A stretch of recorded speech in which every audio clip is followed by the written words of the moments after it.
One thing I wanted to look at, I'm trying to remember which pathway it was. One of the ways going forward has a power-up that would be useful to have. I think it's at the end of this section. So I'll proceed forward and I can always backtrack.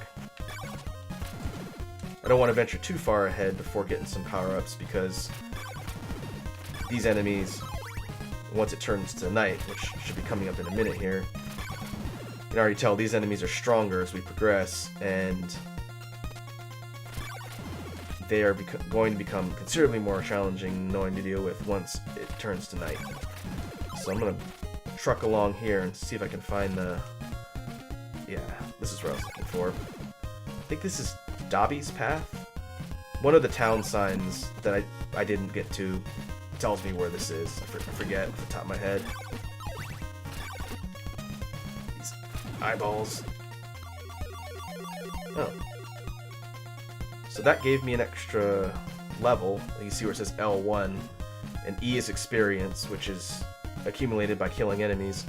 I got a level up, which increases my max health and refills my life, which is nice. Oh boy. Alright. So I want to get down there, because there's a weapon down there I can use. But I don't want to linger, because now these eyeballs are considerably tougher, and they just do not stop.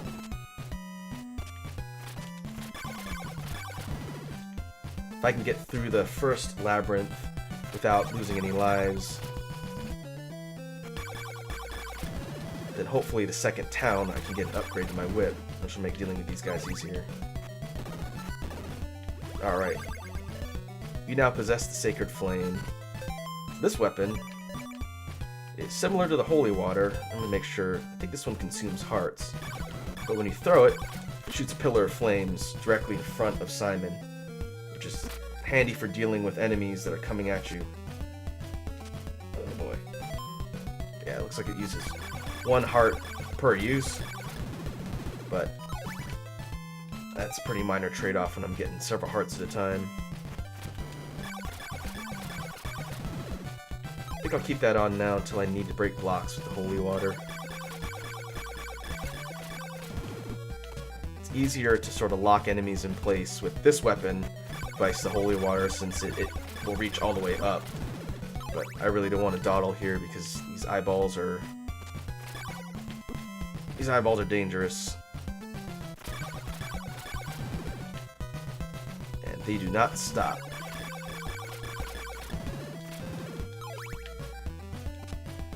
I want to make my way back to... I don't know if I said Rover before, but I believe it's Berkeley Mansion is the first one. Ugh.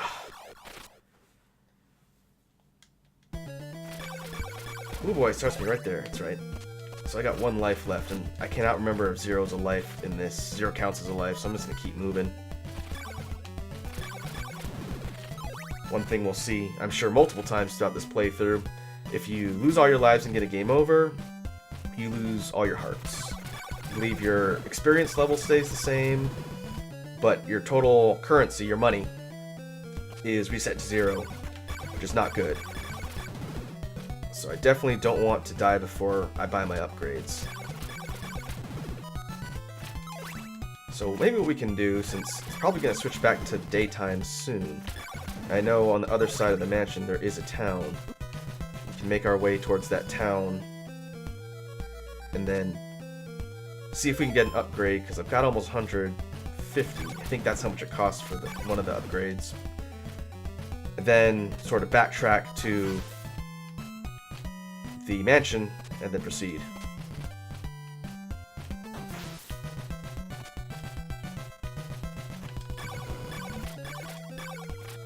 Having a ranged weapon here is going to come in handy. Although, as strong as the Sacred Flame is, it doesn't kill these stronger enemies quickly. That's okay. Okay, back to daytime.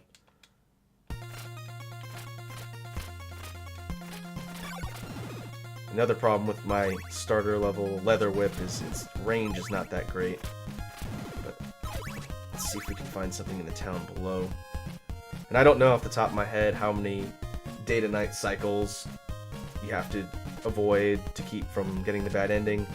At this point, if I can make it all the way through the game and get the normal ending, I'll be happy.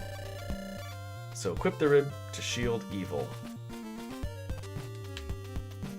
That is a hint for later. Alright. Okay, so what are you selling? Will you buy a dagger? So that's another weapon you can throw. And it travels straight ahead. It doesn't take any of your items. But before I buy that, I want to see if there's a whip upgrade here in this town. So yeah, Jova's to the left, Dobby's Path, and Rover Mansion to the right. I think Dobby's Path was where I was with all the eyeballs. Yeah, this is the town of Veros. The man in Aljaba is looking for a white crystal. The white columns of Berkeley Mansion are trapped. That's an important hint for later. As is that one. First, we'll recover some health here. And see if we can scout out an upgrade for my whip. If there's no upgrade, then I'll get the dagger and go to the mansion and we'll proceed.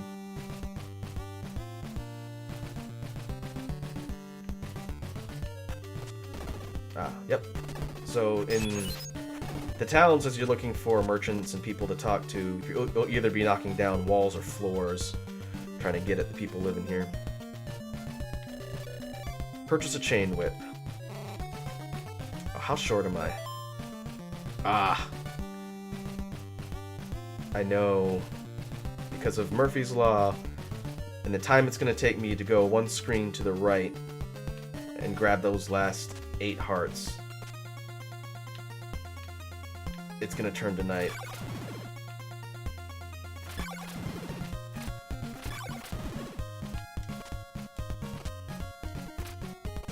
That's unfortunate. Because I really would like that damage upgrade before I go to the first official dungeon. And if I have to wait in the town, gonna cost me some time. Maybe I can get it from these guys. If I can keep spawning these eyeballs.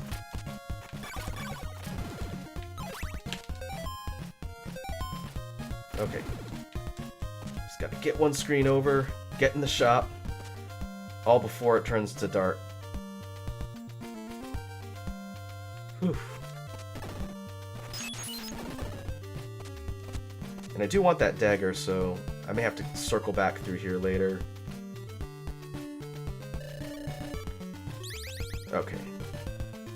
Maybe I can do that after I complete the first mansion. So, that guy gave me a chain whip, and you can see I've got slightly, I think, better range, but that whip is going to do more damage, which will help a lot.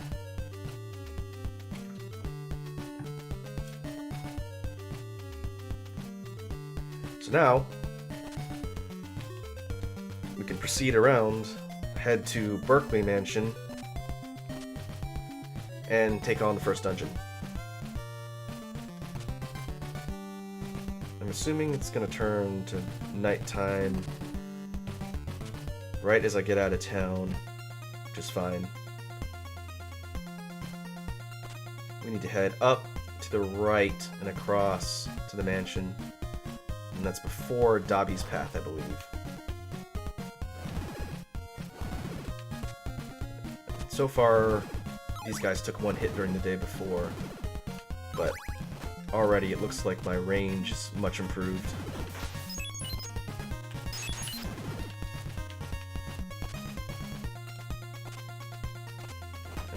One thing I'll talk about is how things are different in mansions. Huh. So, day to night doesn't pass, or the time doesn't progress while you're in the mansions. That's the first thing. Oh. Well, good thing I just bought that whip, because still level 1, but I am out of money. What I was going to say was, because time doesn't pass in the mansions, you can actually use them as a place to farm. So, if I wanted to farm the enemies in here for money, this is a good place to do so, because once I leave, I can proceed to the towns or wherever and not have to spend any time farming in the actual overworld sections as it turns from day to night. So that's one thing I may do here, because these enemies give me more hearts. They give me more hearts per enemy. Those half ones are worth, is it 5? Let's see. 4. So that's good.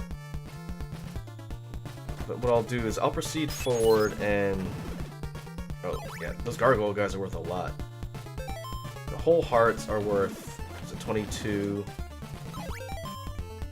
5, okay. So 4 for the halves, 5 for the big ones. So I can just farm that guy, actually. My chain whip will take him out in one hit, and that would be considerably more annoying to deal with if I had the leather whip.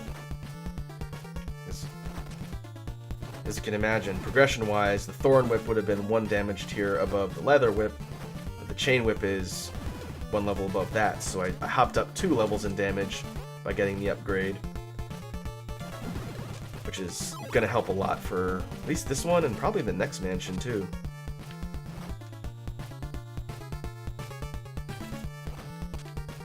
Let's see, I'm trying to figure out the most optimal place to just... Yeah, it's faster right here. Just head off screen, and thanks to glorious 8-bit magic, this gargoyle guy just pops back up and I can swat him for hearts and rinse and repeat. I think what I'll do is since I just died and have 2 lives again, I will farm up a bunch of hearts, and I will go ahead and cut that section out here so that you guys don't have to watch me doing this.